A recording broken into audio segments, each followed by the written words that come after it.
Yung nagawa ni Kuya Bal na mali na hindi niya po dapat ginawa, yung pinipigilan namin wag lumaban si Kuya Bal, wag siya magsalita, ay nasusulan siya na maging balahura. Kung ano man po ang nangyari sa atin, itanong natin sa sarili natin, ano ba ang pinaggagawa natin? Hindi kaya dahil sa mga ginawa rin natin, mga sagot natin, estilo natin, kaya tayo napahamak, kaya tayo nawala sa kalingap? Bakit nagkaganito? Di ba matulungin siya, pero bakit nangaapi siya ng kapwa niya?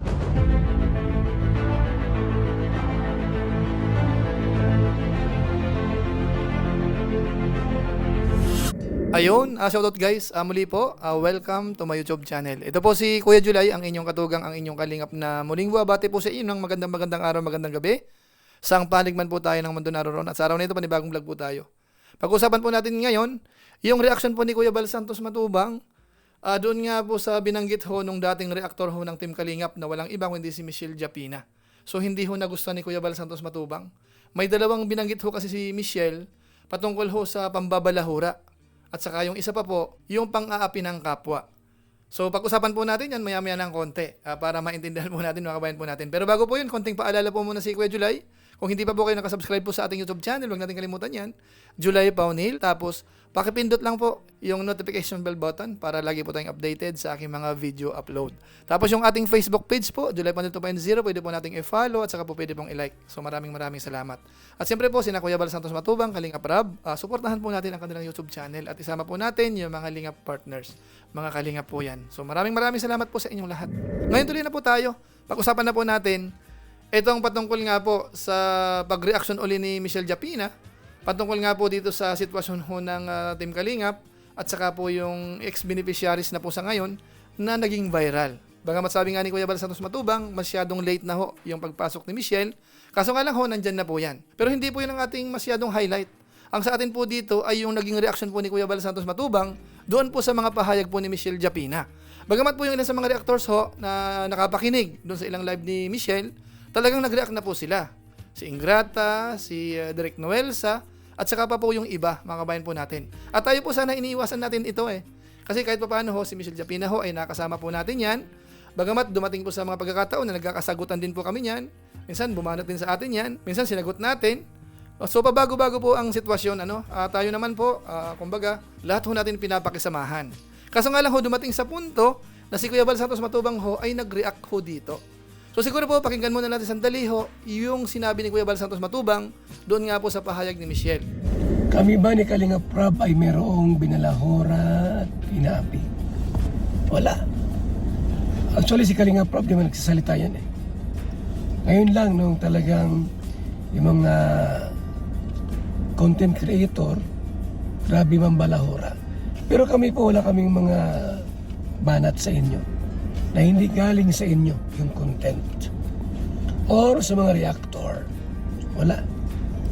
Maglabas kayo ng ebidensya po. Sino sa mga inapi ng Kalingap?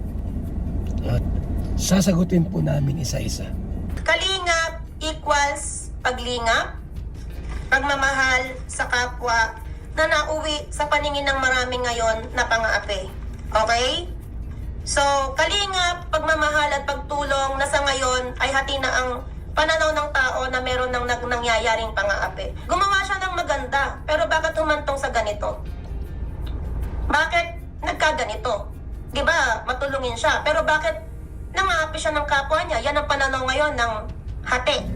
So yan po mga Kalingap, meron po kasing nabanggit po doon na nang api ng tao. Parang hati daw po kasi ang opinion. Yun daw ho ay pananaw, na kung saan ho ay medyo nag-react po si Kuya Bal Santos Matubang po patungkol po dyan. Kasi nga naman kahit sino naman talagang magre-react. Yung sabihin sa atin na tayo po ay nang api ng kapwa. Lalo na po kung sa pagkakaalam natin, sa sarili natin, wala tayong inaapi. Kung sakasakali man ho na nagkaroon ng mga problema, mga sagutan, hindi ibig sabihin, ikaw ay nang api po kagad doon, mga kabayan po natin. Ano po? At hindi po nagtatapos dyan. Ang matindi po dito ay yung salitang pambabalahura. Na ang dating po dito ay pati si Kuya Bal Santos Matubang ay nambalahura o kaya binalahura siya. So pakinggan po natin ito. Kung ano man yung, kasi nga ito nga yung pangyayari na nagawa ni Kuya Bal na mali. Dito na po tayo pupunta. Yung nagawa ni Kuya Bal na mali na hindi niya po dapat ginawa. Ang tahimik at maayos na pagtulong ng Kalingap ay nabahira ng dumi dahil sa kabalahuraan. Nag-turn to pagiging balahura. Yung pinipigilan namin na wag magsalita nung mga panahon ni Atty. Libayan, yung pinipigilan namin wag lumaban si Kuya Bal, wag siya magsalita, ay nasusulan siya na maging balahura. I'm not anti, I'm not pro. Sinasabi ko to dahil ito lang yung katotohanan. Sana po, although huli na ang lahat, no, I mean, past is past, nangyari na ang lahat. I mean, hindi pa huli ang lahat. But past is past, nangyari na ang lahat. Ang mahalaga po yung ngayon. Tapos na pala. Past is past daw po. Ang mahalaga na po yung ngayon, yung kasalukuyan. Di magpara-content na kayo. Ha? Huwag na kayo mambalahura kay Val Santos Matubang at talagang, iwan ko lang. Pagka kayo po ay namabalahura kay BSM, makakatingin kayo ng latigo. Huwag kayo mambalahura sa taong mabait na tulad ko. Kabait-bait ko. Wala akong kaaway. Ako ang inaaway ninyo. Pero yung sabing may kaaway ako, wala. At kung reaktor naman, wala akong binalahura din. So yan po mga kalingap, malinaw ho nabanggit din po uli yung dating po ng kalingap na nakakatulong din. Kaso nga lang ho, yung mabigat po doon ay yung tipong nambalahura ho. At ang nambalahura po ay si Kuya Val Santos Matubang. Kaya si Kuya Val ho ay medyo napareact ho dito. Sinasabi niya, wala siyang binalahura. Sa part ho ng mga beneficiaries ng reactor, wala po siyang binalahura. So ngayon ang tanong dito, nagkamali lang ba tayo ng pakinig? O kaya baka si Kuya Val lang ho ang mali ang intindi? Pakinggan po natin si Direk Noelsa. Ano nga ba yung sinasabi patungkol po sa balahura na yan?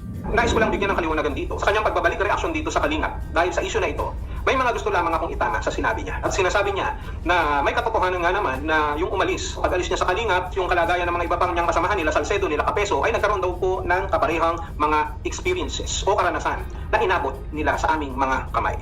Yun daw ang sinasabi niya. Number 1 daw dito, na isa sa bumabalahura ay itong si Kuya Val Santos Matubang. Yan ay malaking pagbibintang yan sa inyong Papa Val. Wala akong binalahura, kabait-bait ko po. Ha? Dami na ako magsalita, mayroon pa pang po. Tapos sabihin nyo, ako naman balahura. Wala akong binabalahura kahit isa sa inyo. So yan mga kawain po natin, ganun din ho, nabanggit din po sa analysis ni Direk Noelsa, sinasabi ni Michelle Japina na si Kuya Val mismo ang nambalahura. Na kung saan ito po ay talagang sinagot ni Kuya Val Santos Matubang, bakit nga ba sa pakiramdam ho ng iba, kamukha ni Michelle, na siya po yung tipong binalahura, mga kabayan po natin. Ano po ang paliwanag ni Kuya Val Santos Matubang po dyan? Huwag niyong ibintang po sa akin kung bakit kayo nagkaganyan. Ha? Huwag niyong ibintang kung bakit kayo nagkagayaan. Bakit po? Dahil matigas ang ulo ninyo. Ayaw yung sumunod sa mga rules, guidelines ng Kalingap. Mayroon kayong sariling gobyerno. Mahilig magpasikat, magpasiklab. Ano yan? Alam nga naman na ako ang founder, aandirin nyo ako. Pwede yun? Abay dahil po. Pagka mali. Tapos pag kayo ay pinagbikaan, anong ganti nyo? Binalahura. Anong ganti nyo? Binalahura ko raw kayo? Ay, hindi gayon. So yan mga kabayan po natin, ang liwanag ho ng sinabi ni Kuya Val Santos Matubang. Ang dahilan daw ho kung bakit naggaganon sila, kasi matitigas ang ulo. Ayaw sumunod sa mga rules. Tapos may sariling gobyerno. Tapos pasikat, yung tipong mga pabida-bida mga kabayan po natin, iyon po yung sagot po ni Kuya Val Santos Matubang. So wag naman sanang sasama ang loob ni Michelle po dito, Kumbaga ho, yung sinabi ni Michelle, ito ho ang paliwanag ni Kuya Val Santos Matubang. Kasi ang dating ho kasi dito, yung dahilan kung bakit nawala si Michelle sa Kalingap, anong nangyari sa kanya, sa pagiging reaktor niya, ang isa po sa mga dahilan ay yung dahil sa pambabalahuran ni Kuya Val Santos Matubang. Na kung saan ho ay mukhang alanganin talaga tayo Kaya po tayo napareact kasi po dito sinasabi po ni Michelle. Bagamat alam ho natin na hindi naging smooth yung samahan namin noon. Mga reactors po sa Team Kalingap, talagang hindi naging maganda ho yung samahan. Lalo na po kung ang pag-uusap ay patungkol kay Michelle Japina. Ang sa akin po dito, mga kababayan po natin, mga Kalingap, wala akong kinakampihan pero ang sa akin ho dito, ano nga ba talaga ang totoong nangyari? Paano natin i-analyze po ito? Kasi hindi po natin pwedeng i-apply sa isa, sa dalawa, sa tatlo, yung sitwasyon. Kasi kung totoong nambalahura si Kuya Val Santos Matubang, sa malamang lahat po yan ay binalahura. Ang magandang example po niyan, minsan nabanggit ko po sa aking live stream, hindi kaya kako kung ano man po ang sitwasyon natin sa ngayon, ay dahil din po sa mga reaksyon natin. Kasi ang magandang halimbawa po dyan, bakit yung ibang mga reactors, hanggang ngayon, okay naman yung kalagayan sa Team Kalingap? At isa na po tayo doon, sina Bopil, sina Direk, sina Jobilito, at marami pa pong iba. Okay naman ho kami. Kung ang pag-uusap po pambabalahura naman, ay normal sa mga reaktor ho yun may nagre-reaction sa atin ng hindi maganda, pero alam ho natin kung paano dalhin. Kasi kung sakasakaling sa akin lang po halimbawa may namumuna sa akin noon, kung yun po ay pinagpapatulan ko ho, naging maangas ako, sa malamang, hindi nila ako titigilan. Ano po? Kaya sana huwag nating isisi po sa kalingap lahat. Kung ano man po ang nangyari sa atin, itanong natin sa sarili natin, ano ba ang pinaggagawa natin? Hindi kaya dahil sa mga ginawa rin natin, mga sagot natin, estilo natin, kaya tayo napahamak, kaya tayo nawala sa kalingap? Kasi maraming reactors ho, masasabi ko, masaya naman ho kami dito. Nice. Na hanggang sa ngayon ho, maraming nagsusupport sa amin. Kahit papaano, paminsan-minsan, pumapaldo pa rin po kami sa mga views namin. Sana all. So wag ko nating sabihin na ang kalingap, matapos natulungan, pasikatin, babalahurain. Hindi po kami papayag doon. Kasi hindi namin na-experience po yon. Kaya sana ho, maintindihan ho ng mga viewers natin. Huwag tayo kagad mag-conclude kung nakakarinig po tayo ng mga ganong paliwanag. Ano ba kasi, kayo po mismo ang nakakaalam, mga viewers natin. Ilang taon na ho nagsusupport sa amin, sa Team Kalingap. Yung mga reactors, kilala nyo na po. Ano mga estilo po nila. Yung tumatagal sa Kalingap, yung hindi tumatagal. Yung umaalis, bumabalik. Iba-iba po ang sitwasyon namin. So sana ho, huwag tayo magmalinis ho. Lahat ho tayo, huwag tayo magmamalinis. Hindi ko po sinasabi na ako'y malinis. Kasi tayo po yung nagkakamali rin.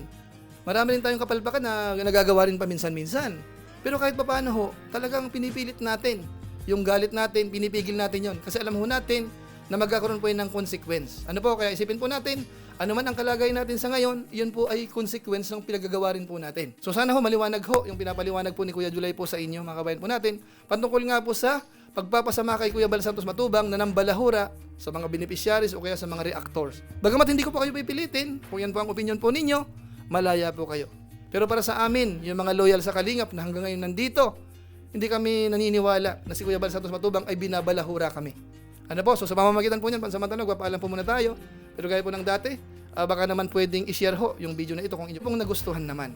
So muli, ito po si Kuya Julay, ang inyong katugang, ang inyong Kalingap na pansamantalang nagpapaalam po muna. Kita-kita ulit tayo sa mga susunod ko pang vlog. Maraming salamat sa inyong walang sawang pagsuporta po sa ating YouTube channel. Pagpalain nawa kayo ng Diyos, mabuhay tayong lahat. God bless. Bye-bye!